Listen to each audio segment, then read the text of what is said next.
Hey everyone, welcome back to another exciting episode of Attack Production. Today I back up and joined once again by Jake, Matt, and like always, Fluff. What's going on, y'all? Hey everybody, what's up? What's up, beautiful people? And today we're in our first rounds of our this previous locals we had going on, which is Jake versus Matt, SS4 Vegeta versus Soul Striker. So this is definitely an interesting battle going back and forth. Hope you all enjoyed today's matchup. Keep in mind there's buttons down below, but let's get into it. Yeah, I have been wanting to play SS4 for a while. I wasn't really sure how to build it, and I took kind of an interesting route, I think, with this build. And I think Matt can say the same for his build of Soul Striker. So this promises to be a exciting blue on blue matchup. Can I say real quick that you took a magic route with this deck? Yeah, there's mana dorks in this list. And you'll notice I am immediately, perhaps being overly defensive, but I'm just trying to limit his energy, so my early strategy is just negate everything and see if it does you any good. That is 100% how to play against this deck, though. I think I've played this deck enough. My second D magic. Sorry, Fluff. But I think that I've played this deck enough at the shop that people have kind of gotten in their head, if you want to play against Vegeta, don't let them get swings through on the lead. I mean, I used 2 D magics in 2 turns. Yeah. And that's how you got to do it. Because you basically push them out into a long style game that they would otherwise, be playing in the mid-range. They now have to push for actual end game. Which you would think SS4 would be fine with the end game, but as it turns out, you really want to end the game in that mid-range section. Yeah. Well, and that's because all of the stuff that you play is so high cost, right? And you're able to play that out in the mid-range while your opponent doesn't have the resources to deal with it.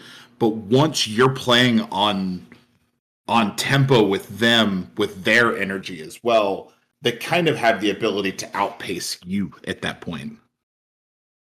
So you see the 1-drop Vegeta where you take a life and make him 15k double strike. And this deck, you also see his critical counterpart Goku in my energy. So this is Soul Striker reboot with a Gogeta package twist. Blue Gogeta, of course. Yeah. That was all the Gogeta fanboys unzipping their pants. I was really curious. What? No, this is a really cool list, and it definitely, combined with your early negate strategy, is putting the pressure on. We profiled this list, and it'll be on the channel later this week. It's from Jimmy, and I wish we knew who the original creator of it was. Jimmy sent me a photo of a deck list, and I made significant changes to it. But the main thing that I stole from it was Rebirth of Justice, which I believe you will see at some point in this game. But whoever put that together was the one who came up with the idea of using Rebirth and Justice in conjunction with Gogeta in Soul Striker, and to that person I say kudos. Rebirth is definitely one of those cards that's picked up a lot of steam recently after really being in the game for a very long time, and people just kind of looking over it, despite the fact that the card has probably been good all along. Oh yeah, it's a really popular way to summon that 5-drop red and blue Frieza, 100% overdrive. Yeah. And I think that's obscene. I hadn't even considered using it for that. If there are people that are going to in a lot of card games, people will spend time figuring out old metas. I really think that there's going to be a point where people are playing old metas of Dragon Ball, and they're going to figure out that card was actually extremely relevant during points that it got missed because of other broken strategies at the time. Like flute and stuff? Yeah. That makes sense. Whoop! Fluff, was At All Costs a 4-drop or a 5-drop? At All Costs was a 4-drop. Okay, so yeah, it wouldn't have done you any good with At All Costs. No. And that's it. There weren't any great targets very early on, because it has to be a blue card and it has to be energy cost 5 or less. But most of the really popular blue cards at the time were 4 cost or 6 cost. So the 5 cost window wasn't very good, and it wasn't until we really got that Frieza and the Gogeta out of set 5, which, you know, people were playing World Peace at the time to play him out. So, you know, there was no real point to play Rebirth. Yeah, sorry. One thing I believe I am worrying about at this point is I think there are 2, maybe 3 cards in my drop, and I use the 5-drop Gogeta in this deck list, which requires Sparkling 5. So I'm saying to myself, you need to get cards in your drop if you want to do anything in this game. Yeah, Dimension Magic, and that's one of the tricks with blue, is it can sometimes, you can go a several number of turns without having enough to trigger sparking. I think I've got 2 D Magics, the Baby Unison, the Vegeta, so I think I'm at 4 right now. Yeah. How did that Unison perform for you? The Gogeta Unison? Yeah. Incredible. Absolutely incredible. I don't want to suffice to say there'll be another video dropping this week, and he was good in it. I think I use if I'm gonna feel like I'm gonna be needing to rely on counterplays, and Gogeta I use if I feel like I'm gonna need aggro. And the other great thing about the Gogeta is if you can play him in concert with your 8-drop, they have to remove the 8-drop. Otherwise, while the 8-drop is at rest, your leader does not take damage. Or they could kill the Gogeta Unison. But regardless, it's still pretty freaking neat. Still absorbs those attacks for you. Yeah. Now, what other... Jake, let's talk about your SS4 list. We've seen the list that I played, and I think Kevin had played a list. I don't know if his was on the channel or not. I know a couple other people have tooled around with it. What was kind of your take? I know you had talked about mana dorks, but... I kind of just wanted to build kind of an out-and-out ramp deck where I was just trying to go into big 4-drops on turn 3, 5-drops on turn 4, etc. And just playing around with some of like the bigger blue cards that I've never really got to try before. I don't really think after playing a entire tournament with this list, I don't really think this is my style of deck. I much prefer to play Soul Striker myself if I'm going to be playing blue. I think that's just like more my style of game. But SS4 can really do some unique things that Soul Striker really can't. And, this matchup is really kind of pushing both of us right now. Now he's been bounced back for the second time. Yeah, that Marichim is a big problem. I don't really have a lot of barrier removal, especially now that I've replaced my Zeno with this Majin Buu. So if I can get him to waste some of his seemingly infinite energy and board a 15k with this hit, I'm happy to do it, even if I don't get full value from the hit. That's right. Hit is he counterplays a card and he also pops a card, correct? He'll bounce it to hand. Yes, or bounce to hand. So you counterplayed the Murray-chan because I didn't have anything else on board for you to remove. Correct. Murray-chan has barrier, he does not have deflect, and I have gone back and forth as to whether I want to run Murray-chan or the 4-drop Go tanks that where if they counter, I think you restand some energy.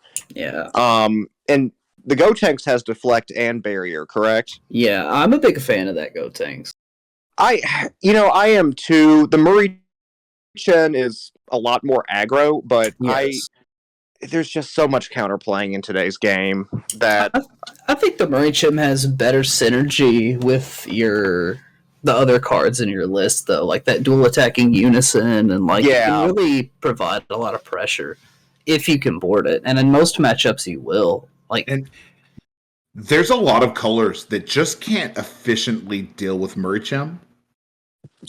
If you look at yellow and in some instances blue, they don't have a smooth out for that card. So they have to extend a lot of resources into getting rid of it. Whereas if you look at cards like red and green, are more likely to be able to get rid of it. But the Murichem just puts in a ton of work in a select few matches.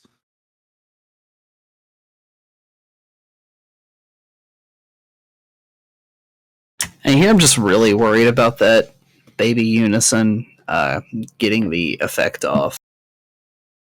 So I'm just trying to knock it down as many markers as I can and buy myself a couple of turns. I do not rely on baby, to win games. I mean, it's fantastic if you can -5 him, but I also like the fact that, one, he's, it's a much easier way for your Soul Striker leader to awaken, to get a unison out than go down to 4 life.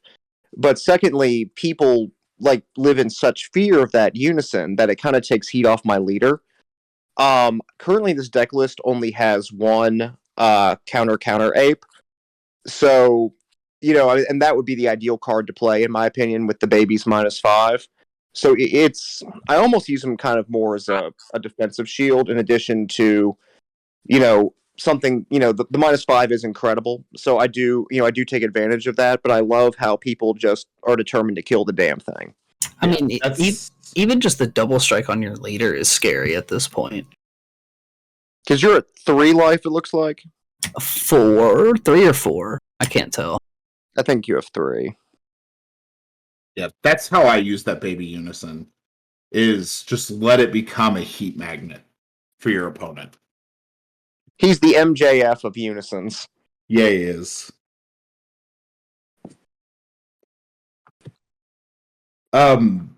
So Jake, I don't think you played. Yeah. So how is that Mana Dork working for you?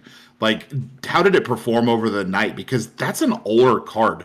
Set 3, I think it was, when that card got released. And the card saw niche play, but not a ton. In most matchups, you're really only going to get one use out of it, because your opponent's just going to swing at it as soon as you pay for something with it. Yeah. It's really interesting because you can use it to pay for specified blue costs and kind of trick your opponent as to how much energy you have open. Say all your energy is tapped up and you can use it for a bean or a D magic and start untapping.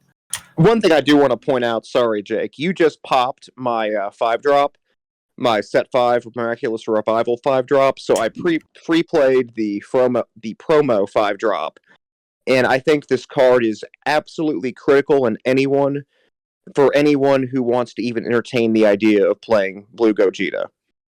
For example, he just popped the 8-drop, but the 8 never hit the field, so it was just sent back to hand. And then the 5 is still out there, so I think I have the potential to potentially recast the 8. And it looks like that's what I'm about to do. Yeah, and I was going to counterplay and then remembered that I can't. Because I already God sealed. Yeah, God sealed once. I was just making sure the wording of the 8-drop effect. I cannot say enough how much stronger the modern Gogeta, Blue Gogeta package has gotten as a result of the promo card and the PyCon from the championship pack. I think it has completely given life to what was otherwise a very middling deck design. I was very thrilled to see you running that PyCon. I had really liked that PyCon, but I hadn't found an opportunity to use it, and I'm glad that you've kind of used it in your own way, and it tells a lot about how good that card is.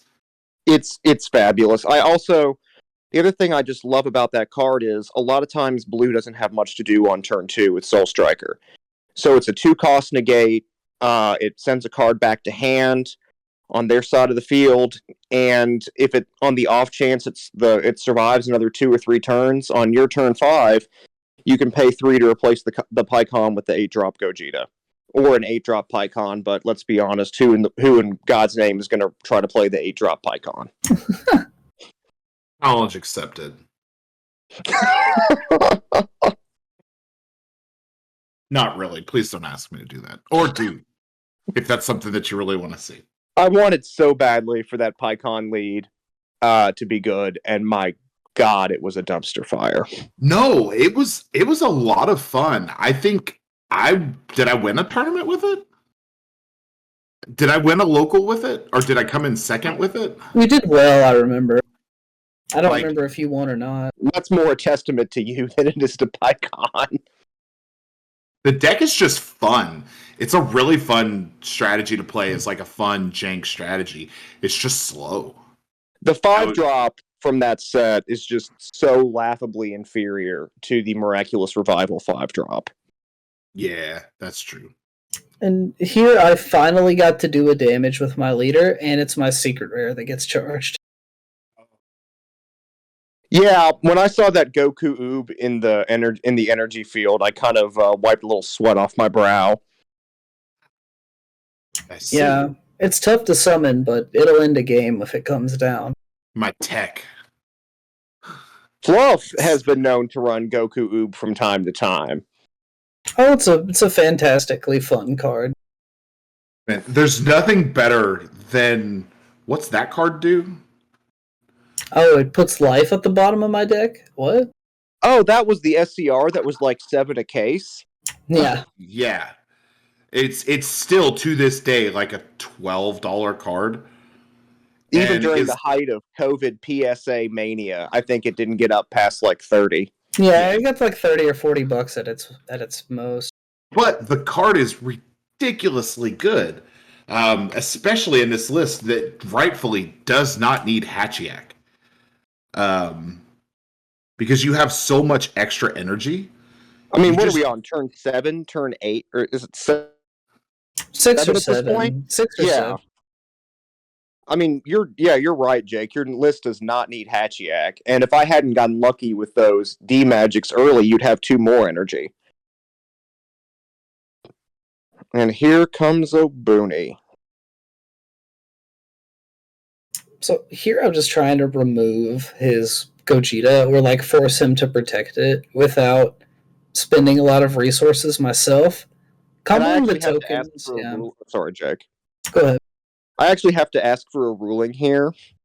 I'm wondering what happens. I assume because the Gogeta auto procs the counters.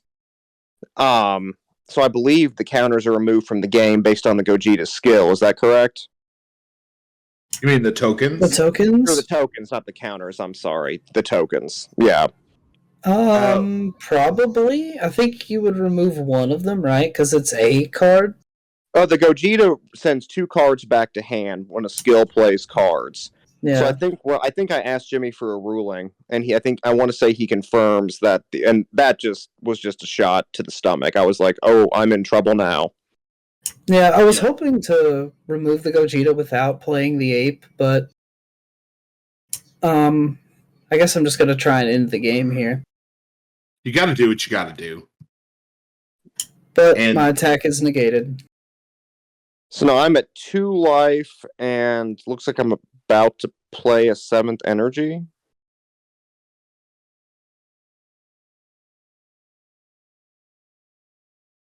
Two life.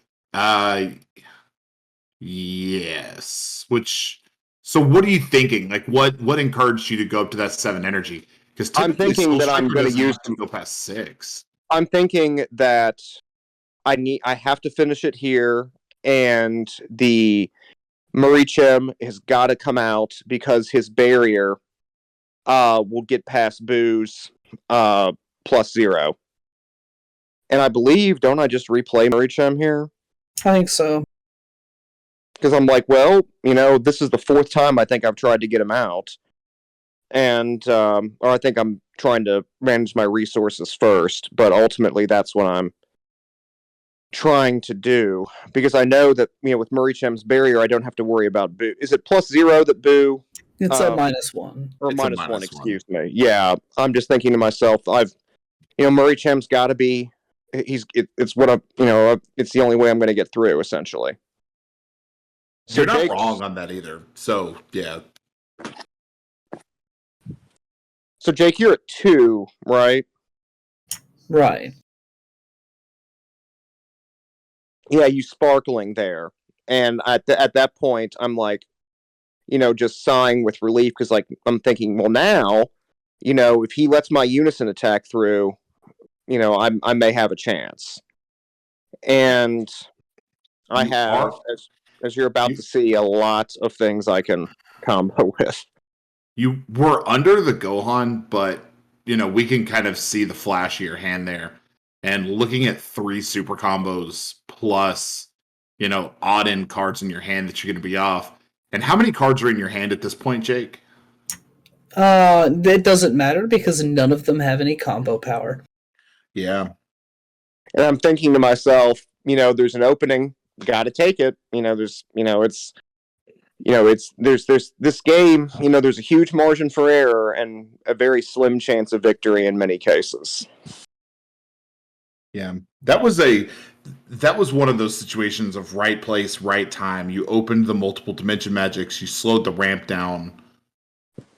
You just had the right place, right time type of cards. That was a great game. And well played at that. And with that being said, thank you all for tuning in. Hope you enjoyed today's matchup. Keep in mind there's buttons down below and on the screen while Fluff does the outro. Thanks again for watching. Click on one of these videos. Hopefully it's something that you've seen. Super excited to get to see a little bit more variety back on the channel again. I know it was Soul Striker, but it was an interesting Soul Striker list. So keep in mind we are going to do a deck profile for this, and I think that Matt will be back on the channel a little bit later this week. So if you like what you're seeing, give us a like. Make sure to follow so you see the rest of the videos coming up. As always, read your cards, know your plays. Let us make the mistakes so that you don't have to.